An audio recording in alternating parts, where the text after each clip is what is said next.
We're here with Kevin Jones.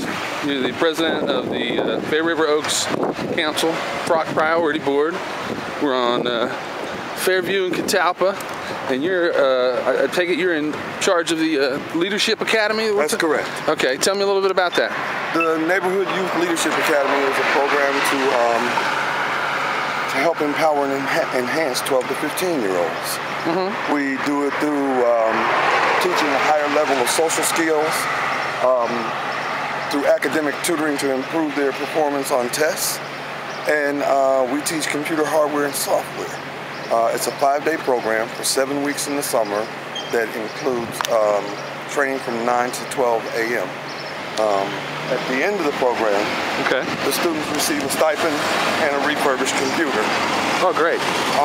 Yeah, in our computer hardware class, we teach them to tear the computers apart and get a better understanding of how it does what it does, and to be able to identify the internal workings. It is our hope and prayer that they realize that this thing is good for more than just downloading movies and staying in touch with everybody on Facebook. Yeah. We require... It's good for what we're doing right now. Yeah, exactly. You know, I mean, there's multiple uses. We want them to use it to make media about their community. The value of the technology, the dollar value of the technology. We require knowledge, and then we try to develop a relationship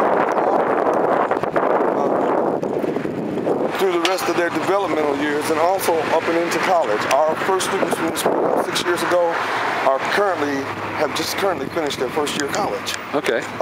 None of them dropped out. We're really proud about that. And these are all kids from the neighborhood? These are kids, 75% of these kids, by rights of our grant, have to be from this general community. Okay. The rest are from the Dayton metro area at large. Okay.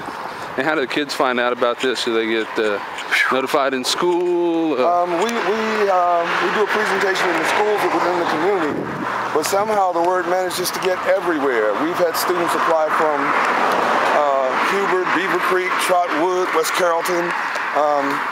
It never ceases to amaze me how far the arm goes. Young people use this technology to communicate. Sure. So they are the biggest sources of getting the information out. And then parents who are really concerned about their kids who appreciated the program, they let other parents know. Sure. How many kids you got in the program? We have approximately 27 to 29 students in the program. And what's like a day's type of agenda? A Monday agenda, a Monday, Wednesday, Friday agenda is 45 minutes of math and 45 minutes of literature. Okay. We use our garden, the agriculture end of it is our science department. Okay. And so these being the 3 areas that our students perform worse in, they're the 3 areas that we also focus the most on. Only we try to teach the science not from a black and white book point of view, but from a touchy-feely point of view. Because it's all around us. Right. We live in science. And it's easier for them to, it seems to be easier for them to relate to that than it is to the boredom of blah, blah, blah in a classroom.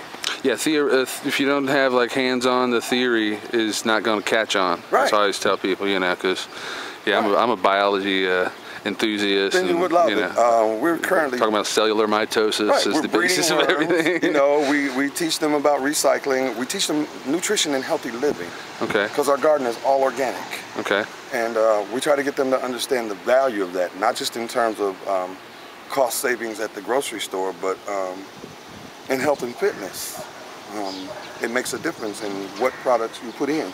Garbage in means garbage out. And plus farmers, you know, a lot of people have an image of farmers as, oh shucks, I just got off the turnip truck. Right. But to be a farmer, you know, I've known farmers. They have to know they have to know economics. They have to know biology. A lot of them do a lot of self-veterinary medicine. Yes. You know, you can't pay a vet every time a chicken is sick, or I mean, you got to know. Your children. Sure, you got to know what kind of feed them. You know, feed them, how to keep them, and yeah, there's a whole. It flows the gamut, you know, if you will. We use the garden also to do the simple parts of math, because we want to determine approximate output of garden space. We want to monitor growth, And then we have them write about the experiences of the garden. What did they really learn? What did they really do in order to improve their writing skills? Today our kids' literacy skills are really so far down the basement, we're in a subfloor. And so the more we can get them to write on any subject, the better off they are in the long run, because college is really about a whole lot of research and a whole lot of writing. And in being disciplined enough to sit down and say, I'm going to do this. Nobody else is going to make me. We don't leave an option. Our stipends are based on, if you do not perform, you do not get paid. Man that does not work does not eat. Okay. And so many students are removed from the program because they refuse to do the academics. And that's automatic. We don't leave it up to choice. We remind them constantly, this is not the public school system. This is academy designed with a purpose in mind. And we sign a contract with the parents and the kids at the beginning in order to know that we have parental support in what we're doing, because it is extremely disciplined. There are those that call us paramilitary. I don't know that that's necessarily so bad, because I never saw an unstructured military win a war. Yeah. And we are literally in a war today, an economic war. Our sponsors are the City of Dayton and the Phoenix Project, and they heavily support the type of program that we're providing. So we're in our 6th year. It is perhaps one of our best years, so we're thankful. Yeah. Have you noticed any of the kids who've come up to us or starting to now come up in neighborhood leadership positions, perhaps around the city? You know, they're becoming adults, or like I said, our first class of kids is have just finished their first year of college, and what we've noticed is, like all kids that go to college, some of them started to change their majors into more of a social work background, because I think once you realize that somebody cares about you, it makes you start to tend to care more about somebody else. And so we're watching what they're doing and really just trying to be that net that catches them when they, need encouragement or assistance. And so we're watching some kids do some really dynamic things with their lives. Is there any room for to get in the program this summer, or is it next summer where people want to get in? We cut off at the end of April. Okay. Which also becomes a problem, because too many parents wait until summer to figure out what they want to do with their kids for the summer. Yeah. Most programming is already closed out by then. Okay. We try to encourage people from February to April to apply for programming for youth, because that pool of options is shrinking, I'm sorry. And so if you really want to find something positive for your child to do in the summer to keep them out of that negative group, you need to start working on that when there's still snow on the ground. But our program, no, we were done picking by April's end.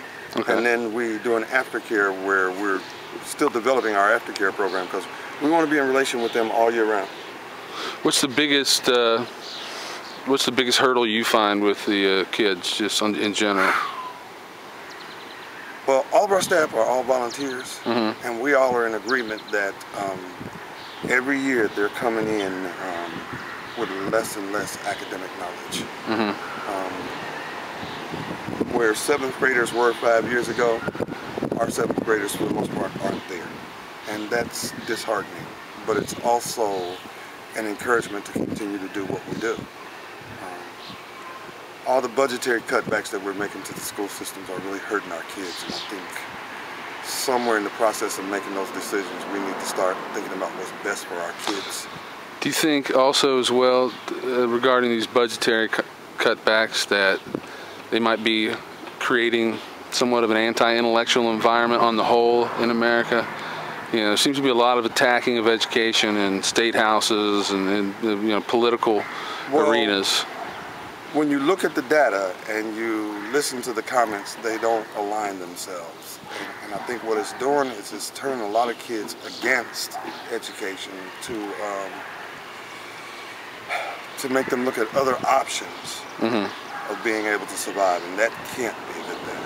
It has to be leading to a system of anarchy doing it that way. Yeah. I just think we need to reassess what we're doing and why we're doing it. There has to be a better way than what we're doing.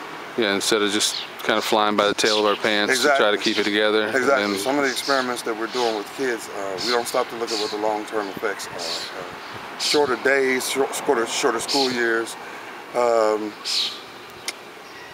No other progressive country in the world is taking that approach to education. Mm-hmm. So it's like we're filtering ourselves out of the competition. That makes little or no sense to me. Yeah, it's almost like a guarantee of the societal failure. Right, and so what we're asking others to do, not just in this type setting, but we're asking others all the way around to step up and fill that gap until we get our leadership to realize the damage that they're doing. We can't just sit back and watch it happen. We have to do something. I will grant you that there are less responsible parents today, so some of our kids miss out on the training at home, but that's not a reason for society to give up on them, because the reality is there's only one globe, mm-hmm. and we're all on this one globe together, and so whatever affects them affects all of us as a whole. If we want to be competitive in the world economy, the only way to do that is in knowledge. Sure. Kids I'm around all the time, and I'll ask them, what do you think about that building? Like, oh, wow. I'm like, guess what built that? They're like, what? Math. Right. Right. They have to be able to connect those dots. We're so programmed on a test now. Yeah. That we're not developing minds. We're programming for a test. Yeah. Which does not necessarily give us the results that we should be trying to.